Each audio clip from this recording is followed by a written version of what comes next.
Hello everyone, আসসালামু আলাইকুম। কেমন আছেন আপনারা সবাই? তো সুন্দর একটি সকাল দিয়ে দিনটাকে শুরু করছি। আশা করছি আপনাদেরও সারাটা দিন অনেক বেশি ভালো কাটবে ইনশাল্লাহ। আর দিনটি ছিল হচ্ছে রবিবার। তো সকাল সকাল গরম গরম চা আর রুটি দিয়ে দিনটাকে শুরু করছি। আর আজকে আমার সকালের নাস্তায় ছিল ধোয়া ওঠা গরম গরম দুধ চা আর সাথে ছিল রুটি। তো এখানে হচ্ছে প্রথমেই আমি রুটিগুলোকে বেলে নিয়েছি, তারপর হচ্ছে একে একে সেঁকে নিচ্ছি। তো এই তো, আর আমার রুটিগুলো হচ্ছে বেলা শেষ, এবার হচ্ছে আমি চা বানিয়ে নিব।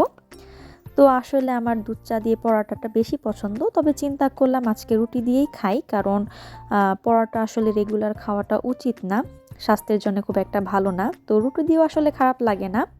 আর রোদ্রে বসে এভাবে নাস্তা করতে কিন্তু অনেক মজা লাগে শীতের দিনে। শীতের সকাল কিন্তু চা ছাড়া পরিপূর্ণ হতেই পারে না, এজন্য শীতের সকালে আসলে চাটা মাস্ট। আর আজকে অনেক মজা করে আসলে সকালের নাস্তাটা করলাম। আর আমি সকালের নাস্তা সবসময় রোদ্রে বসে করি, এতে হচ্ছে অনেক বেশি ভালো লাগে, আর সাথে সাথে হচ্ছে একটু ঠান্ডাটাও কম লাগে, অনেক বেশি ওয়ার্ম ফিল হয়। তো চেষ্টা করি আমি আসলে রোদ্রে বসে নাস্তাটা করতে। দুপুরের খাবার খেতে গেলে দেখা যায় ওই টাইমে রোদটা তেমন থাকে না। আর এই তো সকালের নাস্তা করার পরে এখানে হচ্ছে আমি দুপুরে রান্নার প্রিপারেশন নিয়ে নিচ্ছি। আজকে আমি রান্না করব হচ্ছে কাজলি মাছ দিয়ে চচ্চড়ি আর হচ্ছে ডিম ভুনা।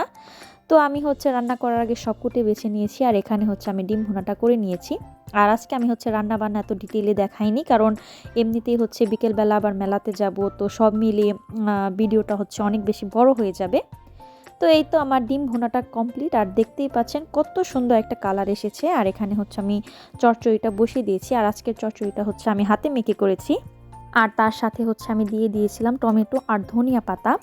তো আজকের প্রত্যেকটা রান্নায় অনেক বেশি মজা হয়েছিল। আর দুপুরের খাবার দাবার শেষ করে বিকালের দিকে হচ্ছে এই তো আমার আরিশ পাখি আর হচ্ছে আমার আপ্পু আর ভাইয়া, আমরা হচ্ছে ওদের বাসা থেকে বেশি একটা দূরে না, একটা মেলা হচ্ছে, তো সেখানে চলে গিয়েছিলাম।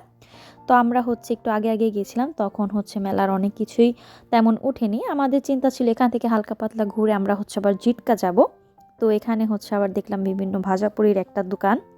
আর আমার আরিশ পাখি তো এখানে ঘুরতে এসে অনেক খুশি। আর এখানে হচ্ছে বক্স বাজছিল, মানে অনেক লাউড দিয়ে হচ্ছে গান বাজছিল। তো ও হচ্ছে সেটাই শুনছিল যে এত জোরে কেন বাজে। তো দেখবেন এখন আবার নাচাও শুরু করে দিয়েছে। তো সে হচ্ছে নাচা শুরু করে দিয়েছে, আপনারা সবাই তাকে দেখে মাশাআল্লাহ বলবেন। তো হচ্ছে আমার কুটুস পাখিটা অনেক লক্ষ্মী, কোথাও গেলে হচ্ছে আমাদের থেকে দূরে যাবে না, কাছে কাছেই থাকার চেষ্টা করে। আর এখানে এত সব ভাজাপুরি দেখে আপু বলল তাহলে কিছু একটা খাও। তো চিন্তা করলাম আমরা সবাই চিকেন ফ্রাইটাই খাই, কারণ সবগুলোর মধ্যে এই চিকেন ফ্রাইটা হচ্ছে সবচাইতে বেশি লোভনীয় লাগছিল দেখতে।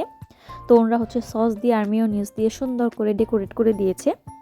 আর ভাজাপুরি খাওয়ার পরে আবার দেখলাম যে মেলা যেখানে হচ্ছে তার পিছনে অনেক সুন্দর সরিষা ক্ষেত। আর এবার শীতে সরিষা খেতে যাওয়া হয়নি বললেই চলে, কারণ বেশিরভাগ সময়টাই শীতের হচ্ছে ঢাকায় কাটিয়ে এসেছি। আর বাসায় আসার পরে একের পর এক ব্যস্ততা থাকার কারণে সেরকম সময় করে উঠতে পারিনি যে সরিষা খেতে যাব। তো চিন্তা করলাম এই ফাঁকে দুটো কাজই করে ফেলি, একটু সরিষা ক্ষেত ভ্রমণ করে আসি।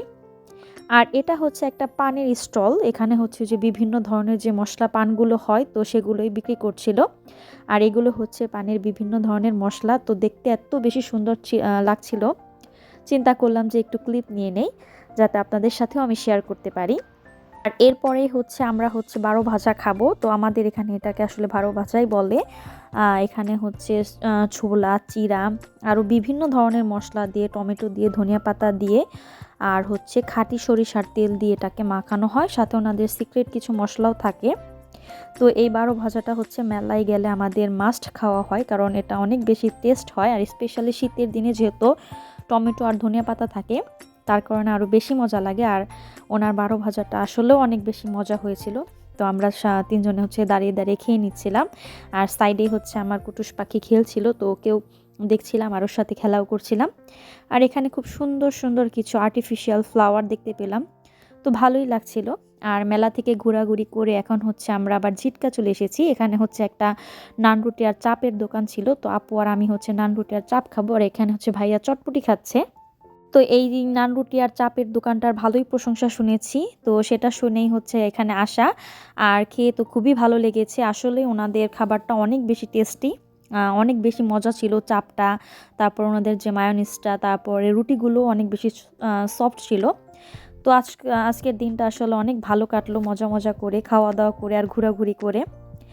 তো আজকের ভিডিওটা আমি খেতে খেতে এখানেই শেষ করছি। আপনারা সবাই ভালো থাকবেন। আল্লাহ হাফেজ।